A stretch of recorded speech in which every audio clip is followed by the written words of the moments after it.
नमस्कार, स्वागत है आपका खास खबर में और मैं हूं आपके साथ सपना दीपक मदेशिया। बुलेटिन का आगाज करेंगे। विधानसभा चुनाव की रणभेरी बच चुकी है। प्रदेश में लंबे समय तक सत्ता की धुरी रहे क्षेत्रीय दल हाशिए पर है। भाजपा और कांग्रेस में सीधी टक्कर है।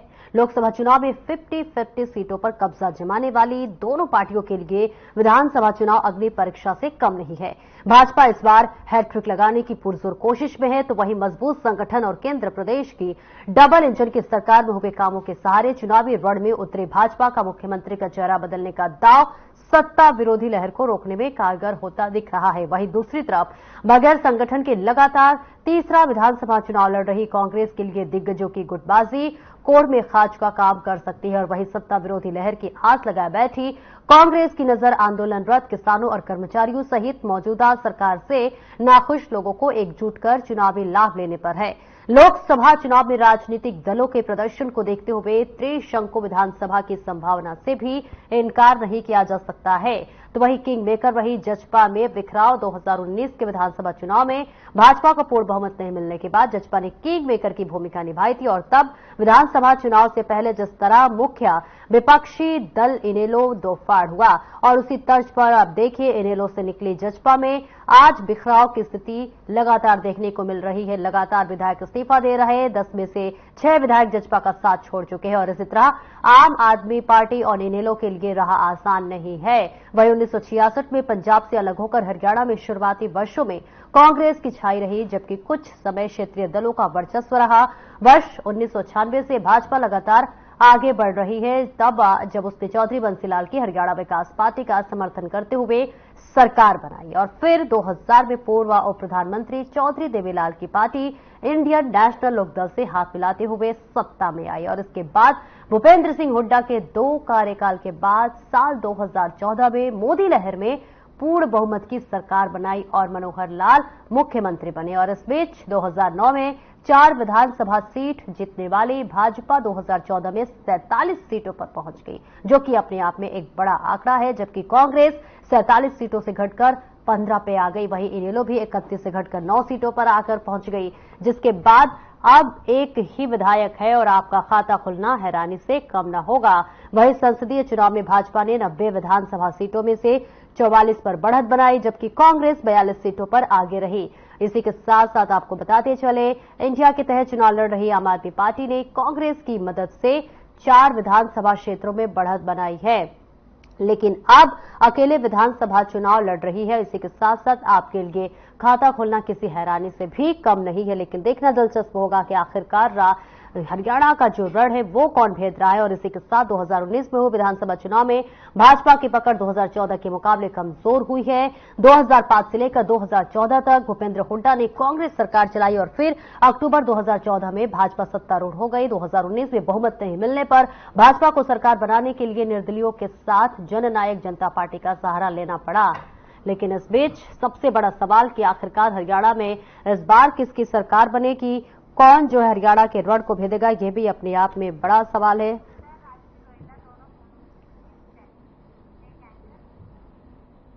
और इसी पर खास चर्चा करेंगे कि आखिरकार हरियाणा का जो रण है वो कौन भेदने वाला है। इस चर्चा में खास तौर से हमारे मेहमान जुड़ रहे हैं। बीजेपी से राजवीर रोहेला हमारे साथ जुड़ रहे हैं। सर, बहुत बहुत स्वागत है आपका। और इसी के साथ कांग्रेस से नीरज गुप्ता हमारे साथ जुड़ रहे हैं। बहुत बहुत स्वागत है आपका। राजवीर जी, आपके पास आना चाहूंगी। कांग्रेस लगातार 10 साल का आपसे हिसाब मांग रही है, तो क्या आप लोग हिसाब दे पाएंगे या फिर इंतजार इस बात की कि जनता करेगी हिसाब? सपना जी नमस्ते। आपके दर्शकों को मेरी नमस्ते और नीरज भाई को मेरी राम राम। भारतीय जनता पार्टी ने जो 10 साल काम किया है, हम उसका हिसाब जनता में जाके दे रहे हैं। एक तो बात ये इन्होंने सोचनी चाहिए, वहीं से उठा लो अगर ज्यादा हिसाब मांगना है तो आपने, ठीक है ना। दूसरी बात, एक हाथ ले एक हाथ दे। भाई अगर इन्हें हमारा हिसाब चाहिए टेबल पर, तो ये अपना हिसाब भी लेके आए। भाई कैसे इन्होंने CLU गैंग तैयार किया, कैसे इन्होंने दलितों को प्रताड़ित किया, कैसे इन्होंने OBC को छलने की कोशिश की, ये सब बातें पब्लिक डोमेन में है। मुझे कहने की आवश्यकता नहीं है, क्योंकि जो अत्याचार, उसी अत्याचार की वजह से तो भारतीय जनता पार्टी को जनता ने मौका दिया है ना। तो ये तो लोग भटके हुए लोग हैं। इन्होंने जो 10 साल काम किया था उससे जनता इतनी प्रताड़ित हुई कि इनको सत्ता से बाहर फेंक दिया। और 10 साल का जो इनका कार्यकाल था बड़ा ही खेदजनक, अपमानजनक और ये लगाओ कि लोगों से विश्वासघात कर रहा है। अब कल परसों इन्होंने जो राज्यसभा पे ये लोग ड्रामा कर रहे थे, हमारे पास बहुमत नहीं है, तो अविश्वास किस लिए लिया ये जो हुड्डा एंड कंपनी है, ये अपने नेताओं को, अपनी पार्टी को भी धोखा दे रहे हैं ये लोग, और जनता को भी धोखा दे रहे हैं। आने वाले समय में जनता इनके बहकावे में नहीं आएगी। निश्चित तौर पर भारतीय जनता पार्टी की सरकार बनने जा रही है और तीसरी बार बनेगी। नीरज गुप्ता जी, आपके पास आऊंगी। लगातार देखिए भाजपा ने ये कह दिया कि देखिए तमाम घोषणाएं कर दी है, विकास के कार्य भी लगातार वो लोग गिनवा रहे हैं, और आप कह रहे हैं कि काम नहीं किया। ऐसा कैसे चलेगा? देखिए, झूठ बोलने का काम है। ये हमारे ऊपर कह रहे हैं 10 साल में हमने कुछ काम नहीं किया। ऐसा होता तो 2009 में हमें दोबारा सत्ता नहीं मिलती। ठीक है, मैं मानता हूँ कुछ कमियां रह गई होंगी, उन कमियों करते रहने की जनता ने बाहर चलता किया, इनको मौका दिया। लेकिन इनके शासन में तो हमसे भी ज्यादा कमी रही है। ये हमेशा एक ही राग नापते हैं सीएलयू का। अरे सीएलयू की इंक्वायरी करो, किसने मना किया आपको? आपकी सत्ता है, आप करते क्यों नहीं इंक्वायरी? दुनिया भर के भ्रष्टाचार के रोप लगाते हैं, आपने एक भी तो भ्रष्टाचार सिर्फ नहीं किया। क्या पर्ची खर्ची हो पकड़ो, अगर आपकी इतनी नॉलेज में है किसने क्या किया तो करते क्यों नहीं थे? सिर्फ यहाँ बरगलाने का काम करते हैं। देखिए, इनकी पोल खुल चुकी है, जनता जान चुकी है। इन्होंने विकास के नाम पे कुछ नहीं किया। मैं हमेशा कहता हूँ एनपीजी की सरकार है, नॉन परफॉर्मिंग गवर्नमेंट सरकार है। और मैं तो इलेक्शन कमीशन को धन्यवाद देना चाहूंगा, जो इनकी घोषणाओं से हमें छुटकारा मिल गया। क्या आए दिन घोषणा करते थे, हरियाणा की जनता पक चुकी थी। सिर्फ घोषणा, आखिर में मुख्यमंत्री को कहना पड़े भाई और बहनों, मैं तो भैया घोषणा जो की थी वो इलेक्शन कमीशन भेजती है, अब इलेक्शन काम उसको देखेगा। आज टीवी में भी बात चल रही थी कि जितने भी भर्ती वगैरह है, जितने भी कुछ हुआ, अब वो सब चुनाव के बाद एप्लीकेबल होगा। आप देखिए, न्यूज चली हुई है। तो ये देखिए दुनिया को भटकाते हैं, और अभी ये सिर्फ कुछ नहीं कर पाएंगे। लोकसभा में आप, विधानसभा में साहब, ये सिनेरियो हरियाणा में फिट हो चुका है। ये कितना एडी चोटी का जोर लगा लें, इनकी सरकार नहीं बनेगी, क्योंकि सरकार तो उनकी 2019 में उड़ गई थी। जब 40 सीटों पर आ गए, कहां से इन्होंने अगर अच्छे काम किया तो 2019 में 40 में कोई रहते तो 70 पार का नारा दे रहे थे। ये 2009 में 4 सीटों की पार्टी वो करती थी, तो चलो मोदी जी की जेब चली तो उसमें 47 सीटें आ गई। 2019 में इनको जोरदार का झटका लग गया। ये तो लोकसभा चुनाव में कहते थे हमारा कैंडिडेट में कांग्रेस के बाद एक भी सीट नहीं मिलेगी, हम 11 सीट ले जाएंगे चंडीगढ़ के। तो इनके कहने से कुछ नहीं होता। ये तो नारे देने में झूठ बोलने में माहिर है। 400 पार, 70 पार, 10 पार, यमुना पार, ये नारे देने में माहिर है। हम अपना काम जनता के बीच कर रहे हैं। जनता में हमारी कार्रवाई चली हुई है, हम जनता के बीच जा रहे हैं। रही 10 साल का हिसाब, अपना भी 10 साल का हिसाब दे रहे हैं, 10 साल का हिसाब इनको। और जनता इतना बेवकूफ नहीं है जो हमें हिसाब देने की जरूरत पड़े। जनता सबका हिसाब लगाए बैठी है, आपका भी और हमारा भी। जनता को कुछ बताने की जरूरत नहीं। रहना की जनता पढ़ी लिखी जनता है, वो हमारे भी काम जानती है, आपकी भी जानती है। जो आप ये बार बार कह रही जनता को अपना हिसाब दो, जनता आपका भी खाता तैयार करके बैठी है, हमारा भी खाता तैयार करके बैठी है। उस खाते में ध्यान लगाएगी वो किसने अच्छा काम किया, किसको हमें वोट करना है, किसको नहीं। और मैं निश्चित तौर पर इनपुट के आधार पर कह सकता हूँ 36% का समर्थन कांग्रेस को प्राप्त होगा। लेकिन मैं अहंकार में नहीं कहता कांग्रेस सरकार बनेगी, लेकिन इनपुट पे कह सकता हूँ निश्चित तौर पर कांग्रेस सरकार बनेगी।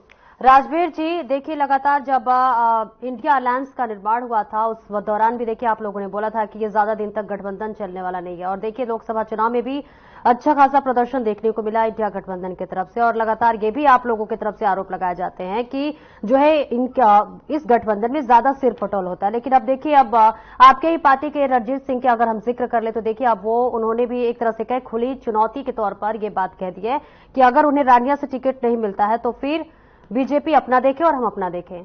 तो सिर फटोल तो आपके पार्टी में भी लगातार देखने को मिल रही है।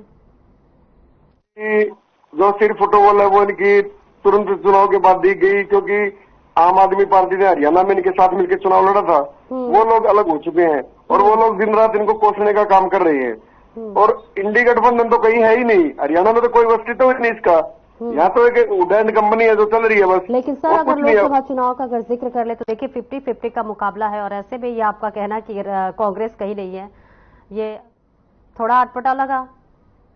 नहीं, 5 सीटें लूज की मैं बिल्कुल पंचायत में मानने को तैयार हूँ, लेकिन उसका पीछे का सिनेरियो देखिए। इन लोगों ने एक प्रोपेगेंडा बना दिया भाई आरक्षण को भारतीय जनता पार्टी लूटेगी और ये अब लगा लो कि संविधान को खत्म करेगी। ये तो इन्होंने झूठा प्रोपेगेंडा कहीं ना कहीं उस पर लोगों को इन्फ्लुएंस हुआ, लेकिन लोग सच्चाई को जान गए, बहुत जल्द जान गए। और रही मैं चौधरी रणजीत सिंह जी की बात करूंगा, बड़े नेता है वो, लेकिन उनका अस्तित्व क्या है? उनका आप मान के चलो, उन्होंने 30-32 साल बाद एक विधायकी आई थी, वो भी इनके सारे कुटुंब ने इनकी मदद की थी। और भारतीय जनता पार्टी ने उनको सम्मान देकर उनको इशारे से चुनाव लड़वाया लोकसभा का। तो आप लगाओ, उन्होंने हारने के बाद वो उन्होंने किस किस पे आरोप लगा दिया, वो हमारी पार्टी के नेताओं पे आरोप लगा दिया। यहाँ का क्या चाहते हैं वो लोग?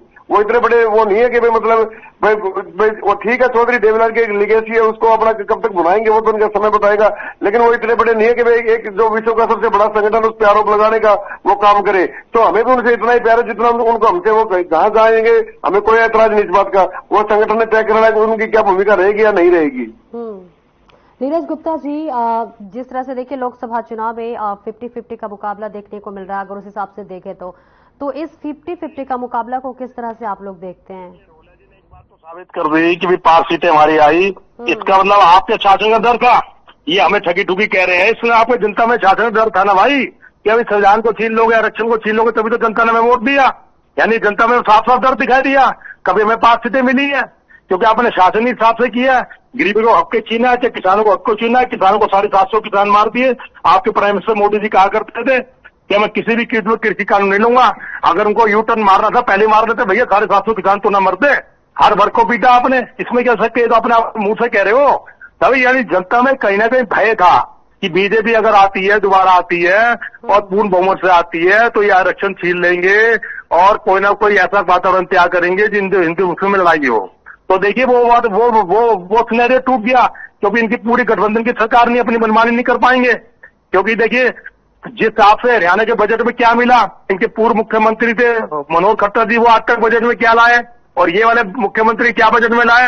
हरियाणा को ठेंगा मिला पूरे बजट का, क्योंकि पूरे देश के बजट का 80% तो 2 स्टेट ले गई, बिहार और दूसरी जिनके सारे जिंदा है। तो देखिए वर्कर नाम जानने से कुछ नहीं होता, जनता सब जानती है, लोकतंत्र में जनता मालिक है। अब तो परीक्षा की घड़ी आ चुकी है, उसका रिजल्ट आना है। आप ये कुछ भी कहते रहे। देखिए कांग्रेस सक्षम है अकेले चुनाव लड़ने में। दूसरे में गठबंधन की बात बता दूं, हमारा आम आदमी पार्टी लोकसभा चुनाव में गठबंधन सबको क्लियर पता है। ये मिसगाइड करने का प्लानिंग कर रहे हैं कि वह टूट चुका है। उनके साथ विधानसभा चुनाव में कहीं भी किसी स्टेट में किसी पार्टी के साथ गठबंधन नहीं था। दूसरा आप अपनी चिंता कीजिए, महाराज 4 सीटों की पार्टी थी। आप अपने देखिए जो गब्बर सिंह के नाम से मशहूर है, उनकी क्या अंदर इंटर प्रतिक्रिया है, सब जानते हैं उनके बारे में। रंजीत सिंह चौटाला देख लिए, आप देख लिए, सब अपने फूट देखिए, अभी आपको पता चल जाएगा। आगे जनता आपको कहां बिठाएगी। आप अपना झोला तैयार रखिए, झोला उठाने वक्त आ गया। ये बार बार नारे देते थे झोला उठा के ले चला जाऊंगा, झोला उठा के ले जाऊंगा, तो झोला उठाने का मेरे भाई वक्त आ गया। जो आपने कुछ नहीं किया, हर वर्ग को पीटा है, डॉक्टर हो, कर्मचारी हो, सरकारी कर्मचारी हो और नगद निगम घोटाला, दुनिया भर के घोटाले। दूसरे घोटाले बोलते हैं और दूसरों को भ्रष्टाचारी बोलते हैं और अपने दल में लेने में गुरेज नहीं करते। आपके प्राइम मिनिस्टर मोदी जी कहा करते थे 30 करोड़ दलाली के कोयला से पैसे लेके आऊंगा, काला धन लेके आऊंगा, और उसी को अपनी पार्टी में शामिल करा दिया, उसको एमपी का टिकट दे दिया और फिर चुनाव जितवा दिया। तो ये तो आपकी सोच है, ये तो विचारधारा है। आपके अपना सामान तो कुछ है ही नहीं। आप तो दूसरे दुकान में सामानों की तरफ भागते हैं, कौन सा सामान हमारी तरफ आ जाए। क्योंकि आपका तो इतिहास ही ऐसा रहा है, 4 सीटों की पार्टी रही है। तो आपका 2009 तक तो वजूद ही नहीं था और वही वजूद आपका दोबारा आ जाएगा। चिंता मत करिए, थोड़ा धैर्य रखिए, 4 अक्टूबर का इंतजार कीजिए। राजवीर रोहिला जी इसका जवाब दीजिए। देखिए अब नीरज गुप्ता जी कह रहे हरियाणा को देखिए लगातार 10 साल से ठेंगा दिखाया गया, घोटाले बाजी का भी जिक्र किया इन्होंने। बात पे मैं फूल चढ़ाता हूँ, हमने ठेंगा दिखाया भ्रष्टाचार को, भाई भतीजावाद को, क्षेत्रवाद को, तुष्टिकरण को। जो ये लोग जिन लोगों को ये भटकाने का काम करते थे, भारतीय जनता पार्टी ने 49 लाख राशन कार्ड बना के उन लोगों को सम्मान देने का काम किया जो सरकारी योजनाओं से महरूम थे। हमने 1,43,000 पक्की नौकरियां देके हमने युवाओं को एक आवाज दी है कि भाई युवाओं को बिना पर्ची बिना खर्ची नौकरी मिल सकती है। भारतीय जनता पार्टी की सरकार ने 10 साल में वो काम करके दिखाए, 70 साल में कांग्रेस कभी नहीं कर पाई। आप रैंडमली चेक करो, मैं चैलेंज देता हूं मतलब नीरज गुप्ता जी को, वो किसी भी गांव में जाए 10, 20, 50, 100, 200 बच्चे लगे मिलेंगे उनको, बिना पर्ची बिना खर्ची। एक बच्चा लगा मेरे को दे देना, मैं उस बच्चे से किसी ने पैसा लिया है। हमारे नेताओं ने, हमारे मुख्यमंत्री जी, पूर्व मुख्यमंत्री जी ने स्पष्ट कहा था मैं बिना पर्ची बिना खर्ची चलाऊंगा और सरकार को उन्होंने चलाया भी। सरकार पे बाहर से भी दबाव था, अंदर से भी दबाव था, लेकिन उन्होंने एक व्यवस्था बना के खड़ी कर दी जिस पर हर पार्टी को चलना ही पड़ेगा। मैं नीरज गुप्ता से एक सवाल पूछना चाहता हूं, जैसे हमने बिना पर्ची बिना खर्ची हमने नौकरियां दी है, क्या वो एक स्टेटमेंट दे सकते हैं भाई हम नौकरियां कैसे देंगे? मैं इनका मान जाऊंगा, मैं इनका समर्थन कर दूंगा। भाई ये लोग ये बताएं भाई ये इनकी नौकरियों का पैटर्न वही पर्ची वाला जेपी वाला रहेगा या हमारा मुख्यमंत्री जी वाला रहेगा? जवाब दीजिए नीरज गुप्ता जी। जवाब देता हूँ अभी इसका जवाब देता हूँ। ये तो पर्ची खर्ची के जो आम तो आप लगा रहे हैं ना, वैसे पर्ची खर्ची का कोई प्रूफ तो लाइए। आप लाइए कोई पर्ची खरीद उसका। मैं कहूंगा अभी आपने नौकरी में भ्रष्टाचार किया, 20-20 गांव में लिया, उनसे पैसे लिए, तो आप इस बात को मान जाओगे ना। आप बताइए पर्ची खर्ची का किस पे इल्जाम है, किस बंदे ने पर्ची खर्ची चलाई, बताइए, उसको अंदर कीजिए, क्यों नहीं किया आपने? झूठ बोलने से क्या होता है, बताइए आपने। अगर आप पे पर्ची खर्ची का कोई पूरी हुआ, हर आप डिबेट में ऐसे ही बोलते हैं। और जबकि हमारे सीएलपी लीडर जी ने भी इतराज उठाया था, भुवनेश्वर हुड्डा जी ने, जो आपके मुख्यमंत्री जी पहले वाले, उनके सामने इतराज उठाया था विधानसभा में, क्या पर्ची खर्ची, उन्होंने भी कहा था कोई पर्ची खर्ची का सबूत लाइए। आज तक आप सबूत पेश नहीं कर पाए। अगर आप पे पर्ची खर्ची का सबूत 9.5 साल आगे, तो 9.5 साल से राग नाप रहे हो आप। एक पर्ची खर्ची का सबूत तो लाए भाई, कोई ऐसे बंदे को लाए ना जिसको नौकरी में हमने पैसे लिए, लाते क्यों नहीं जो आपके नॉलेज में है? ऐसे तो मैं कहता हूँ हर गांव से आप 20-20 आदमी लगा रहे हो, सबसे 1-1 लाख रुपया लिया, फिर ये क्या बात हुई? क्यों नहीं लाया अब तक? आप बताइए, आप जो दो मुझे इस बात का जवाब। राजवीर रोहेला जी, जैसा कि आपने बोला कि हमने तमाम विकास काम किए, तमाम विकास के देखिए आपने काम भी गिनवाए, लेकिन ऐसे में सवाल ये है सर कि अगर काम हुआ है तो फिर जनाधार क्यों कम हुआ? क्योंकि देखिए अब कांग्रेस भी बेहद उत्साहित है, क्योंकि लोकसभा चुनाव की मतगणना का अगर जिक्र कर ले तो देखिए 5 सीटों का नुकसान हुआ। अगर विकास कार्य हो ही रहा है तो फिर 5 सीटों का नुकसान क्यों हो रहा है?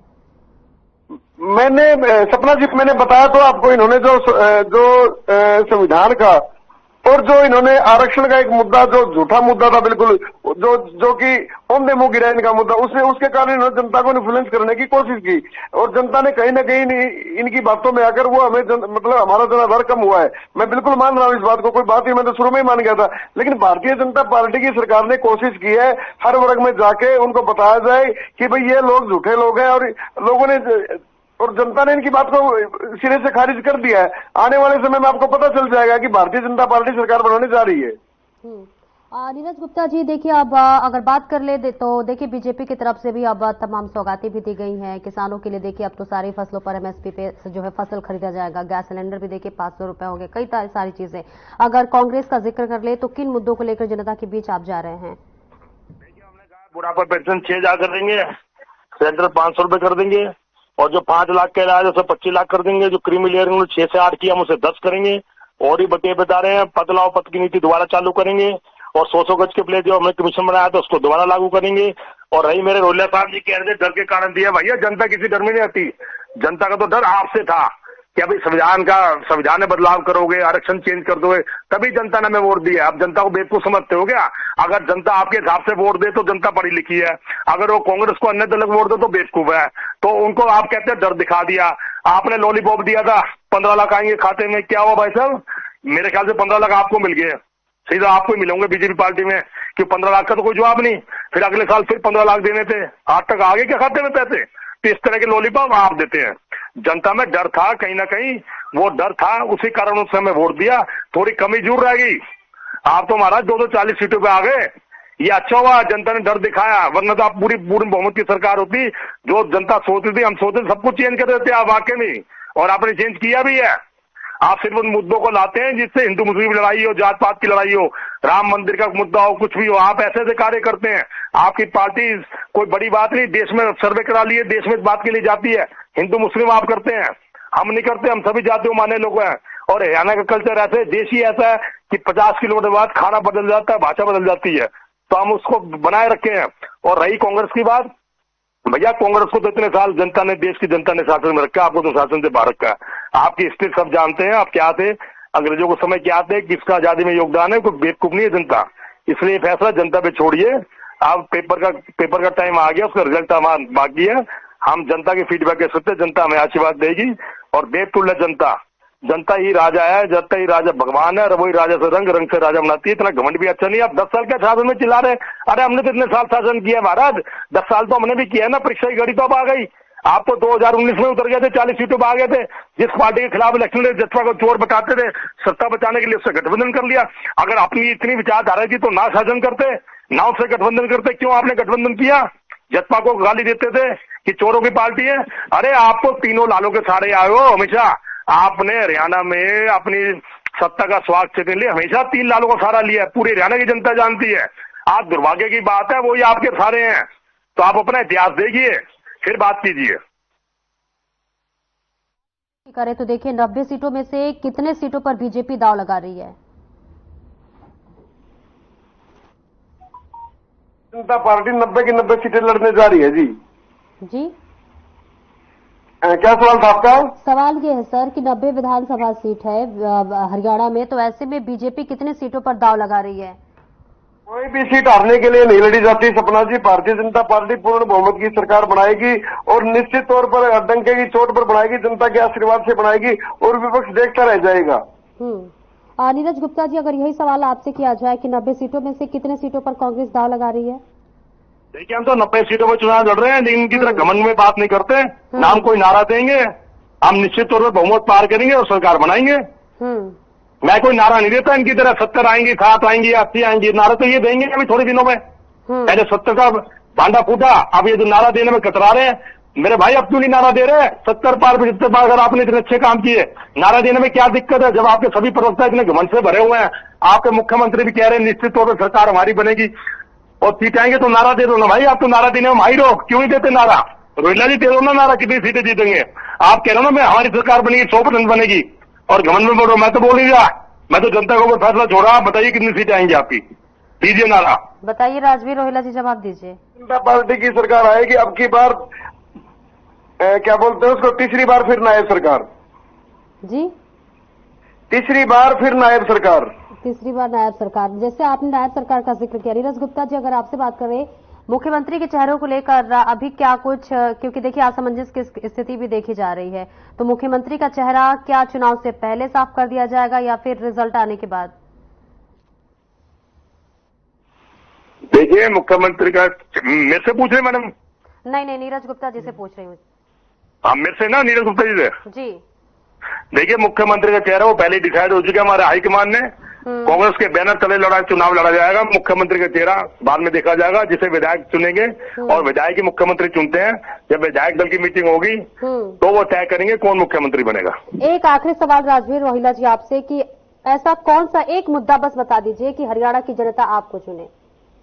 नहीं, भारतीय जनता पार्टी को वोट देने के अनेकों मुद्दे हमने सोल्व करके दिखाए हैं। हमने फैमिली आईडी के लगातार ये आरोप भी देखिए लगाया सुनिए फैमिली आईडी के माध्यम से हमने 49 लाख राशन कार्ड बनाए, जिसमें 12 लाख राशन कार्ड तो एक दिन में बन गए। हमने 3.5 लाख पेंशन बनाई, जिसमें 70,000 तो एक क्लिक से बन गई। हमने विधुरों की पेंशन बनाई 31,685, जो कि एक क्लिक से बन गई थी। तो हमारे पास अनेकों मुद्दे, हमने हर घर जल योजना चलाई हमने, हर घर जल योजना चलाई हमने, 12 नेशनल हाईवे दिए हमने हर जिले में पीजीआई दिया है, हमने एम्स दिया है। भारतीय जनता पार्टी ने हर एक क्षेत्र में काम करके दिखाया है। और सबसे बड़ी बात है, हमने जो हमारे जॉब सिक्योरिटी लाए, जो HKRN में जो हमारे मतलब कर्मचारी लगे हुए हैं, तो कांग्रेस के पास तो कुछ बताने को है ही नहीं ना। कांग्रेस ने जो आप एक बात सोच के देखिए, हमने CLU के लिए मुख्यमंत्री जी ने पोर्टल बना दिया, भाई अपना कागज अपलोड करो, जबकि इनकी सरकार में करोड़ों अरबों रुपए के घोटाले हुए हैं। राहुल गांधी सिंह, सुरेंद्र पवार और जो धर्म सिंह छोकर, वो आजादी की लड़ाई में भगोड़े नहीं है, वो भ्रष्टाचार के लिए भगोड़े हैं। कांग्रेस कह रही है जी, पर कांग्रेस तो ये कह रही है कि आपकी सरकार में ज्यादा घोटालेबाजी हुई है। नहीं, ये कोर्ट में क्यों नहीं गए? ये कोर्ट में क्यों नहीं गए? इन्हें किसी पे भरोसा थोड़ा ना है इनको।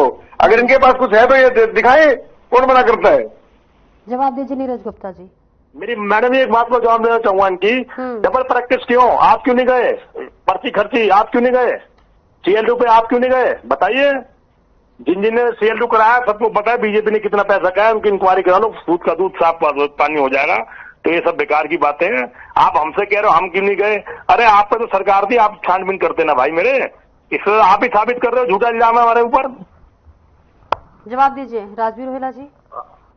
पार्टी करके दिखाती है। भारतीय जनता पार्टी की सरकार ने 24/7 काम करके दिखाया है और हमें इन लोगों की तरह आरोप लगाने की जरूरत नहीं है, क्योंकि वो जो घी है ना अंधेरे में ही दिखता है। तो जनता में आप जाइए, आप गरीब व्यक्ति के घर जाइए, जिसके घर नौकरी गई है, जिसके घर सरकारी योजनाओं का लाभ गया है, जिसे कभी राशन कार्ड नहीं बना था, जिसको कभी पेंशन नहीं मिली थी, ऐसे लाखों उदाहरण आपको मिलेंगे। रैंडमली चेक कीजिए आप हर गांव में, आपको मिलेंगे हर तरह के व्यक्ति।